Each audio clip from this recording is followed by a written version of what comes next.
Obrigado. Shalom, igreja. Boa noite a todos. Sejam todos muito bem-vindos. Podeis vos assentar, amém?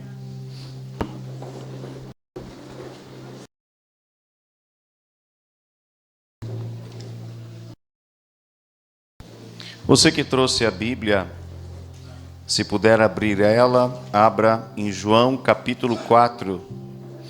Nós vamos ler o versículo 31 ao versículo 34.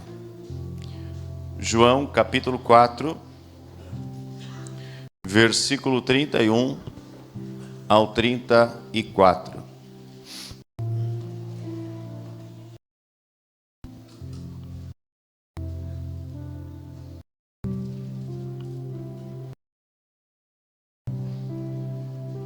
Louvado seja Deus.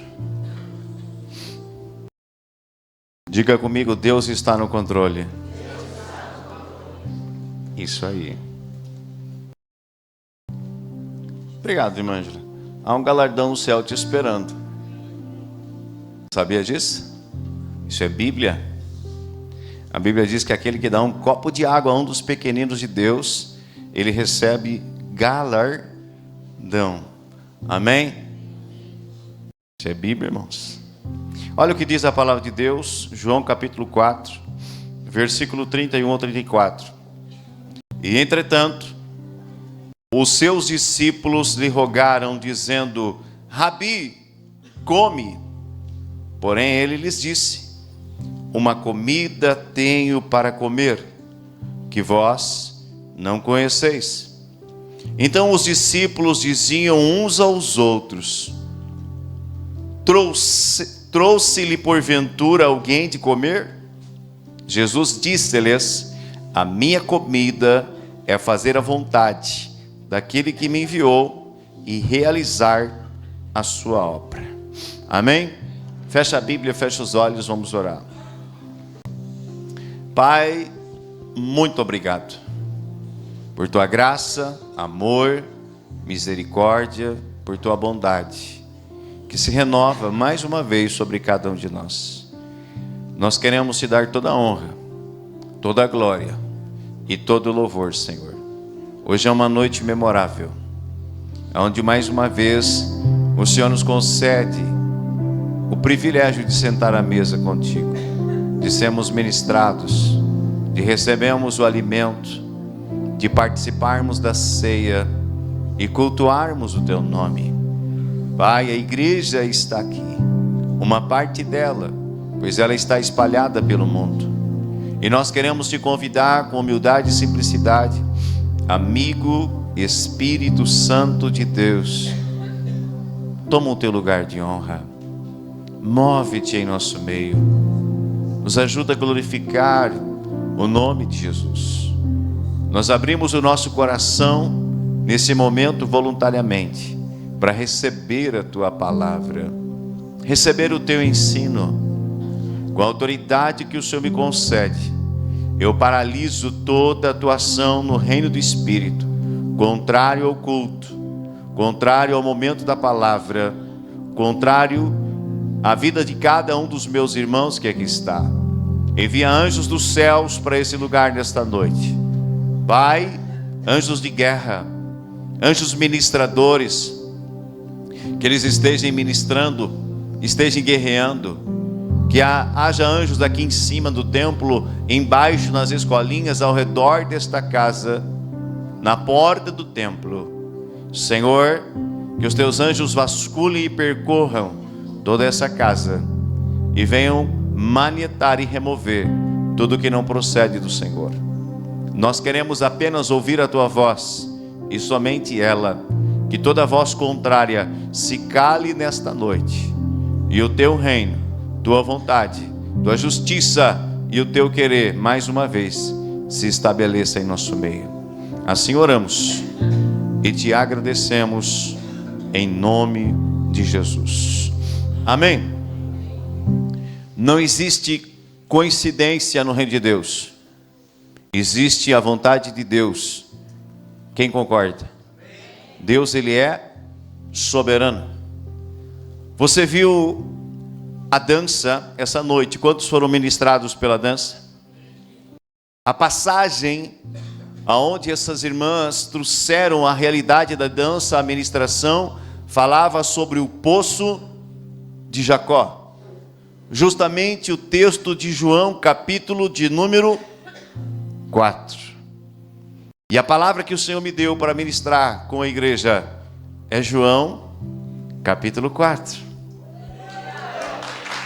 Aleluia!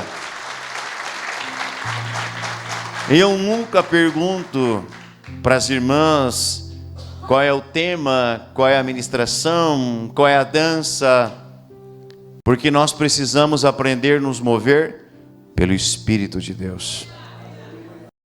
E quando eu vi esse poço, quando eu cheguei na igreja, esse poço, ele estava ali, eu disse, uau, tem mistério aí.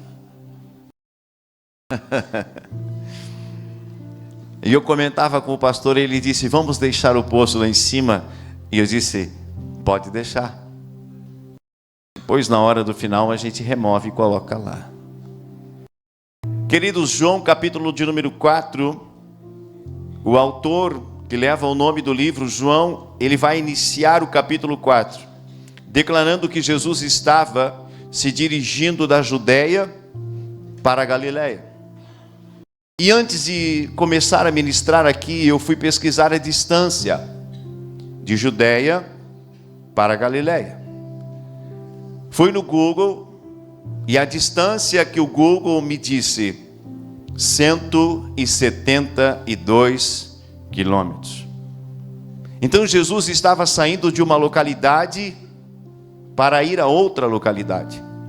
Como que eles se deslocavam naquela época? De carro? Não. A grande parte das viagens que eles faziam era a pé. Quantas horas levou essa viagem, esse deslocamento de Jesus? Não sei. Mas eu sei de uma coisa, que ele ia precisar parar. De tempos em tempos ele iria, ele e os demais, precisar parar. Para descansar, para se alimentar, para dormir. Uma viagem de 172 quilômetros de carro você faz em 2 horas e meia, 3 horas. Mas andando, em apenas um dia você não consegue fazer. São vários dias. E a Bíblia vai declarar que Jesus estava indo e ele para em uma cidade, em uma região, uma localidade de Samaria. E ele fica à beira de uma cidade por nome Sicar. E nessa cidade havia justamente um poço. Um poço conhecido pelo Poço de Jacó. Porque outrora, quando os israelitas estavam vivendo naquela região, peregrinando naquela região, Jacó, ele abriu um poço. E justamente por Jacó ter aberto aquele poço, o poço recebe o nome pelo autor daquele poço, pelo construtor, Jacó. Jesus, ele estava ali cansado e com fome. Diga, cansado e com fome. Imagina você esta viagem longa. Jesus estava cansado. Jesus estava com fome. E a Bíblia diz que o poço ele ficava fora da cidade. Não era dentro da cidade. A cidade de Sicar, ela foi construída depois. E esse poço ficou mais afastado da cidade. E Jesus decide permanecer ali, tendo um momento de descanso. Ele sabia que se ele fosse com os discípulos para dentro da cidade, o que iria acontecer? O que iria acontecer? Se ele entrasse com os discípulos para dentro da cidade, o que iria acontecer? Uma multidão iria rodeá-lo. Quem concorda? Mas naquele momento ele queria apenas sentar. Permita-me.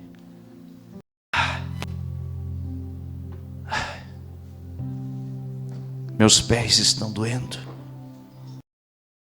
Ele apenas queria sentar e se alimentar, recobrar as forças. para seguir viagem. Mas o que acontece? Jesus olha e uma mulher, próximo do meio-dia, está saindo da cidade para tirar água do poço. E Jesus, querido, ele não perde oportunidade. Jesus nunca vai perder uma oportunidade de ministrar, de abençoar alguém. Quando Jesus viu aquela mulher vindo no relente do sol do meio-dia buscar água, ele começa a interagir com ela, ele começa a dialogar com ela. E a Bíblia vai dizer que aquela mulher, ela fica impactada com Jesus. Jesus vai revelando detalhes da vida dela que ninguém sabia, ele não conhecia ela. E no final da interação, do diálogo, Jesus olha para ela e diz: eu sou o Cristo, eu sou o Messias que vocês estavam aguardando. E ela fica impactada, diga impactada, porque ele revelou a vida dela. Vamos supor que você entra a primeira vez nessa casa, e Deus começa a me revelar toda a sua vida. E eu chego diante de você e começo a dizer: Débora, você está vivendo isso, isso, isso. Você está passando por isso, por isso, por isso. Você pensa isso, isso, isso, isso. Como ela vai ficar? Como você vai ficar, Débora? Impactada. Uau! Deus existe. Deus é real. Assim essa mulher ficou impactada, e ela começou a crer de todo o coração que realmente aquele que estava ali à sua frente era Jesus, o Filho de Deus. E ela deixa o cântaro que ela estava querendo encher para levar a água, ela deixa ali na beira do poço e ela vai para a cidade, e ela começa a dizer a todos: ei, eu acho que eu encontrei Jesus, o Messias. Eu acredito que eu encontrei esse homem, porque ele me revelou tudo. E aqueles homens foram com ela até onde estava Jesus. E nisso, querido, estava vindo também os discípulos de Jesus, trazendo comida, porque ele havia pedido: me tragam comida, eu quero comer, eu estou com fome. E quando os discípulos chegam com a comida, Jesus diz algo extraordinário para eles: eu tenho uma comida para comer que vocês não conhecem. Os discípulos não entenderam, porque eles estavam andando no natural, no carnal. Eles estavam vendo as coisas com os olhos naturais, e Jesus estava pegando um exemplo físico para trazer uma grandiosidade espiritual. Jesus disse: eu tenho uma comida para comer que vocês não conhecem. Eles ficaram sem perceber aquela realidade. Eles começaram a conversar entre si: será que alguém trouxe comida para o mestre? Enquanto nós entramos na cidade, compramos e estamos voltando, será que alguém já alimentou o mestre? Será que alguém já trouxe a refeição para ele? Eles ficaram pensando isso, sem entendimento. E Jesus disse: a comida que eu tenho para comer não é apenas essa aqui que vocês estão me trazendo, o pão, a carne. Não, a comida que eu tenho para comer é fazer a obra daquele que me enviou, é fazer a obra de Deus. Jesus estava descansando, mas quando aquela mulher vai até ele, pastor Rodrigo, ele deixa o cansaço de lado, ele se levanta, ele se posiciona e ele atende aquela mulher, e a vida daquela mulher foi totalmente transformada. Olha para alguém perto de você e diga assim: se você ouvir Jesus, a sua vida será totalmente transformada. Alguém pode aplaudir ele?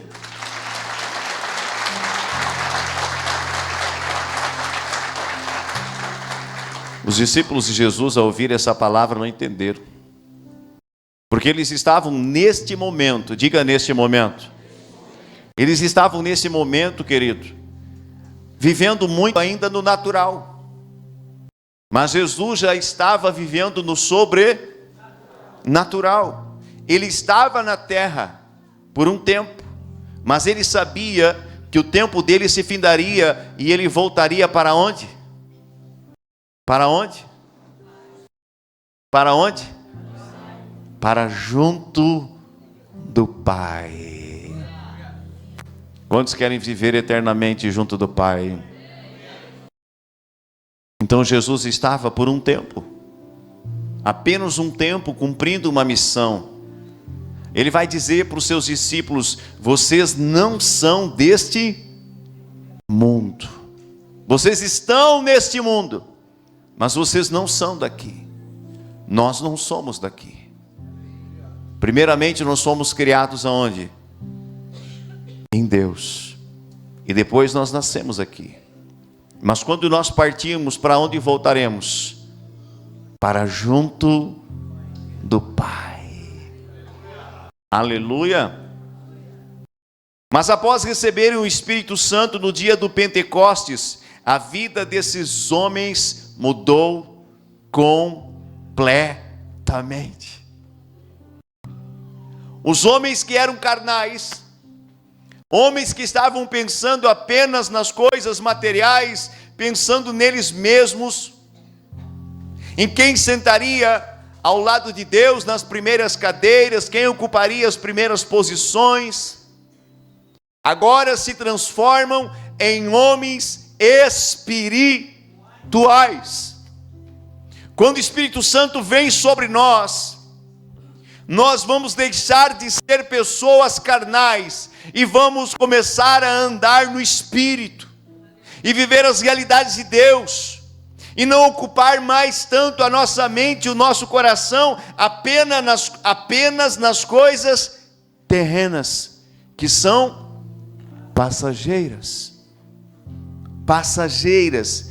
Diga para alguém perto de você: as coisas da terra são passageiras. Nós temos que desfrutar delas agora? Sim. Temos que trabalhar agora? Sim. Temos que estudar agora? Dar o nosso melhor agora? Sim. Todas essas coisas são lícitas, mas são importantes. Mas a prioridade da nossa vida, e eles entenderam isso, quando o Espírito Santo veio sobre eles, eles entenderam que a prioridade deles era servir ao Rei dos Reis e Senhor dos Senhores, e executar aquilo que ele tinha pedido para eles. Em Mateus 28, Jesus vai dizer o que para os seus discípulos antes dele voltar ao Pai? O que ele havia dito para os apóstolos: ide por todo o mundo e pregai o Evangelho a todos. Aqueles que creem e forem batizados serão salvos, mas aqueles que não creem já estão condenados, porque não creram no nome do Filho de Deus. Essa missão era só para eles? Para quem é essa missão, igreja? Olha para alguém espiritual perto de você e diga: essa missão é sua também. Anunciar as boas novas, fazer discípulos de todas as nações. Nós não podemos permanecer eternamente sendo pessoas carnais. Eu e você temos que nos tornar homens e mulheres espirituais. Onde o Espírito Santo vem sobre você, valores que existem dentro de você são trocados. Teu pensamento, a tua forma de ser, a tua forma de se comportar, a tua forma de falar, a tua forma de pensar, os teus sonhos, os teus objetivos são trocados. E agora você vai começar a viver o melhor tempo da sua vida. Por quê? Porque você vai viver os sonhos e os planos de Deus para você. Quantos querem viver os planos de Deus aqui? Você precisa ser alguém espiritual. Ser um homem e uma mulher cheio do Espírito Santo de Deus. Olha o que diz em 1 Coríntios 2, do 14 ao 15. Quem não tem o Espírito Santo, não aceita as coisas que vêm do Espírito de Deus, pois lhes são loucura, e não é capaz de entendê-las, porque elas são discernidas espiritualmente. Mas quem é espiritual discerne todas as coisas, e ele mesmo, por ninguém, é discernido. Amém? Ninguém consegue discernir. Um homem e uma mulher que nasceu de novo, que é cheio de Espírito, que anda em novidade de vida. As pessoas começaram a olhar para Pedro, olhar para os demais e pensar que eles estavam loucos. Mas eles estavam vivendo agora não mais carnalmente, eles estavam vivendo no Espírito. Eles estavam agora, assim como Jesus, não se alimentando apenas da comida que perece, mas eles estavam se alimentando da comida que vinha do reino, ou seja, fazer a vontade do Pai. O que Jesus falou para Pedro, quando Pedro estava pescando, e Jesus estava assando um pão, assando um peixe e um pão ao seu lado, e Pedro estava pescando com os demais, depois da sua morte e ressurreição, e não tinham pegado nada. E quando eles viram que era Jesus assando peixe, quais foram as palavras de Jesus para Pedro? Quem sabe? Eu ouvi. Pedro, tu me amas? Qual foi a resposta de Pedro? Sim, Senhor, eu te amo. Eu te amo. O que Jesus disse para ele? Se tu me amas, então apacenta as minhas ovelhas. 3 vezes o Senhor perguntou: Pedro, tu me amas? Pedro, tu me amas? Pedro, tu me amas? Cuida dos meus cordeiros, apacenta as minhas ovelhas, ou seja, faça aquilo que eu estou te pedindo. Mas Pedro não queria fazer, porque ele ainda estava andando na carnalidade.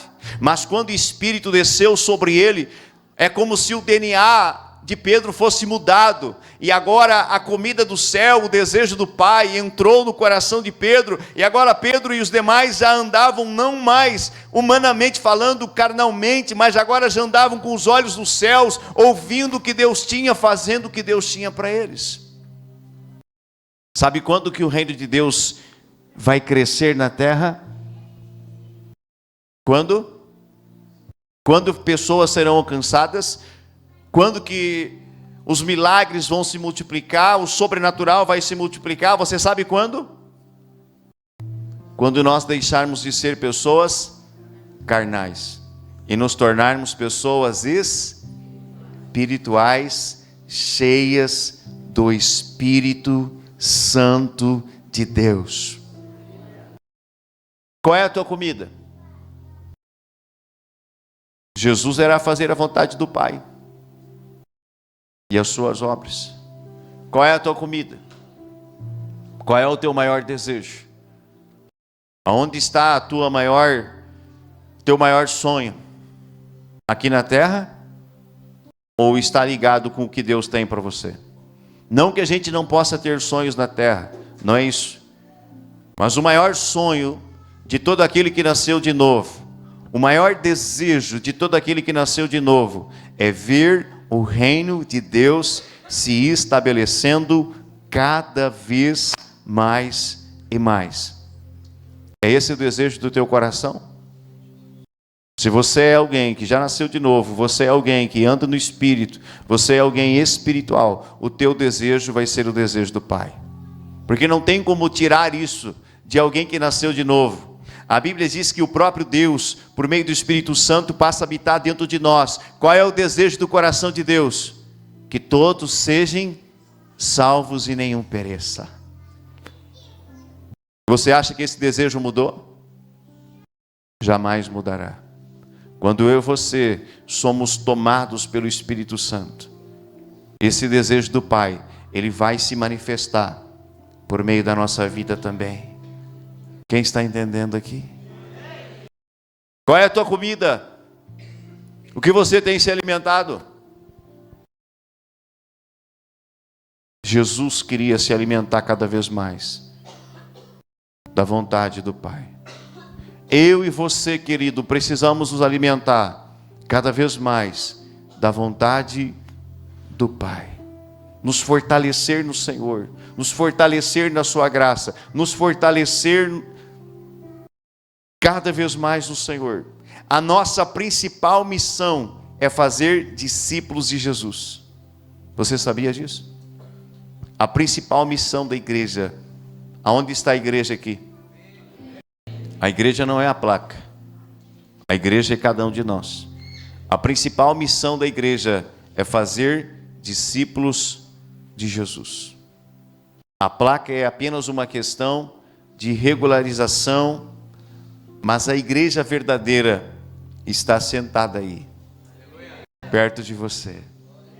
Você é a casa que o Senhor escolheu para habitar. Faz assim e diga: eu sou o templo do Espírito Santo de Deus. Nós somos o templo, a casa que o Senhor escolheu. Jesus tinha prioridades, era fazer a vontade do Pai. A minha oração, querido, e o meu desejo é que o Senhor venha ativar isso dentro de cada um de nós, cada um de vocês, e vocês venham lembrar que vocês são embaixadores do reino. Diga: eu sou embaixador do reino. A Bíblia nos chama de embaixador. Você é um representante do reino de Deus, um embaixador. Você, assim como eu, tem um compromisso diante de Deus. Amém? Tem dias que nós estamos cansados, é ou não é verdade? Cansados, com muitos afazeres, mas você vai dizer não para Deus? Quando você está cansado, quando... Não, hoje não, hoje eu vou ficar tirado. Se Deus quer usar você e manifestar o reino por meio de você, mesmo cansado, assim como Jesus, se você ama o Senhor, mesmo cansado, mesmo sobrecarregado, você vai ir e vai dar o seu melhor, porque você sabe que ali tem uma vida, e por meio daquela vida, querido, muitas outras vão conhecer o reino e serão inseridas no reino de Deus, porque você venceu o seu eu, venceu a sua carnalidade, se posicionou e deixou Deus se mover por meio da sua vida. Pare de dar desculpa. Diga para quem está dormindo perto de você. Diga para ele: pare de dar desculpa. É tempo de cumprir a vontade do Senhor. Eu estava comentando com o pastor Elisandro essa semana. Quando nós compreendemos essa realidade, quando a igreja compreende essa realidade, quantas pessoas nós estamos aqui hoje? Eu acredito que mais de 200 pessoas, tá? Agora eu quero que você entenda algo. Se essa semana eu sair daqui e pedir para o Senhor: me enche do teu espírito, me revista da tua unção, do teu poder, o que vai acontecer? Ele vai te encher, ele vai te revestir. Ele vai te transformar de uma pessoa normal, natural, carnal, num homem espiritual. Ele vai te ativar para manifestar o reino dele. Aí você ativado agora, pensa comigo. Você tem amigos, tem família, sim ou não? Deus vai usar você, assim como usou Jesus, na beira do poço de Jacó. Para falar de Jesus, para falar do seu amor, para falar da sua palavra, para uma pessoa. E aquela pessoa será impactada e vai falar para outras. O que acontece domingo que vem se cada um de nós deixarmos Deus nos usar e trazermos uma pessoa domingo que vem no culto? O que acontece? Gostei, parei, deixa eu ouvir aqui o abençoado. O que acontece?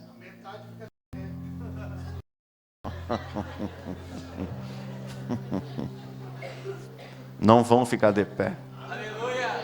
Nós vamos comprar mais cadeira.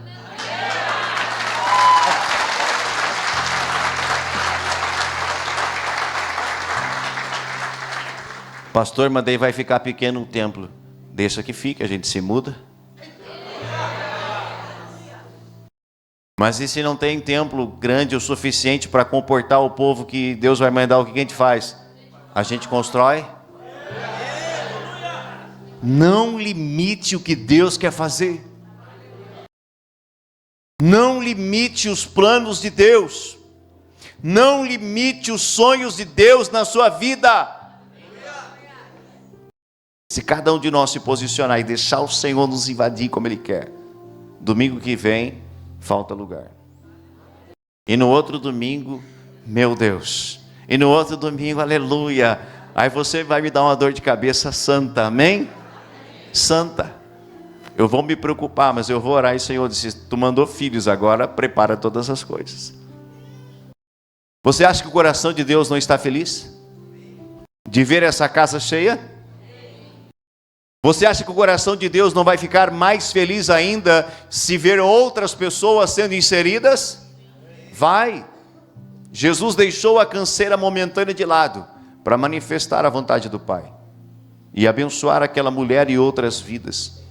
E Jesus entrou em Sicar e ali ficou mais uns dias anunciando o reino de Deus e outras pessoas mais foram salvas. Não parou na mulher, não parou nela, porque ninguém para o reino de Deus, ninguém para o que Deus começou dentro de você, ninguém para algo que já está em movimento. Esses dias eu disse aqui, coloca o fermento dentro da massa, mistura tudo, tenta separar o fermento, depois que você já misturou na farinha, tenta separar o fermento. Não dá mais. O que o fermento faz? Leveda. Ele tem uma força nele. Toda a massa cresce. Que o fermento do Espírito Santo pegue você essa noite. E faça crescer dentro de você o reino. A verdade, a revelação que Deus tem. Nós vamos impactar essa cidade. Não, vou te dar uma chance maior. Nós vamos impactar essa cidade.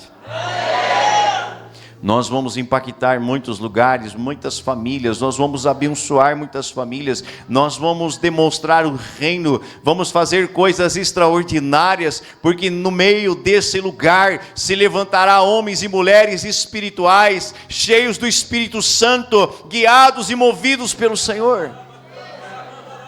Se coloque de pé nesta noite. Nós vamos cear. Qual é a sua comida? Qual é o seu alimento? A comida de Jesus era fazer a vontade do Pai. Para cada um de nós, Deus tem uma missão. Para cada um de nós, Deus tem um chamado. Para cada um de nós, Deus tem um propósito específico. Mas todos nós estamos inseridos no mandamento de fazer discípulos. Quarta-feira o meu coração se alegrou também. E o de Deus também. Havia muitas pessoas aqui na quarta-feira. E o Senhor se moveu com muita graça.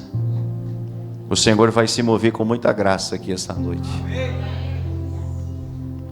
E eu quero lançar um desafio para você. Quem gosta de desafio? Ai, pastor, eu não gosto muito, aleluia.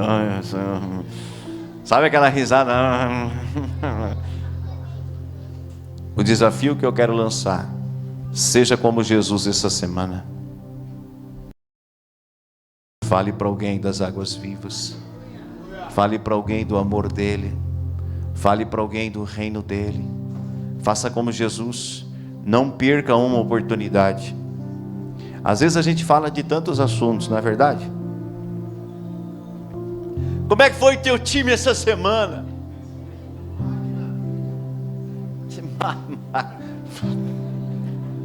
A gente fala de tantas coisas, de um monte de coisa. E está errado falar de futebol? Não está. Mas às vezes as pessoas por dentro, nas suas casas, elas estão perecendo. Elas estão tristes, elas estão oprimidas, elas estão deprimidas. Muitas coisas estão acontecendo, estão sendo julgadas, estão sendo acusadas, estão passando por problemas terríveis. E nós temos uma palavra de vida e de esperança para compartilhar com elas. E o que a gente faz, irmãos? Às vezes a gente despede aquela pessoa da mesma forma. Jesus poderia ficar indiferente, deixar ela tirar água, ficar ali olhando para ela. Mas não. Ele fez a diferença na vida dela. Pegue na mão de alguém, dê uma apertadinha de leve e diga para essa pessoa assim: faça a diferença na vida de alguém esta semana. Aleluia. Faça a diferença. Um abraço faz a diferença. Um sorriso faz a diferença. Uma frase: Jesus te ama, faz a diferença. Mas às vezes nós ficamos calados. Não é tempo mais de se calar. Não há mais tempo de se calar, igreja. É tempo de anunciar as boas novas a todos. Declarar, profetizar, anunciar a tempo e fora de tempo. Eu quero convidar o Ministério de Louvor a assumir o altar. Nós vamos orar pela ceia, vamos cear. Os irmãos que vão ministrar, que vão estar servindo, venham para frente. Você que vai servir, venha para cá. Vem cá, pastor Rodrigo, orar pela ceia.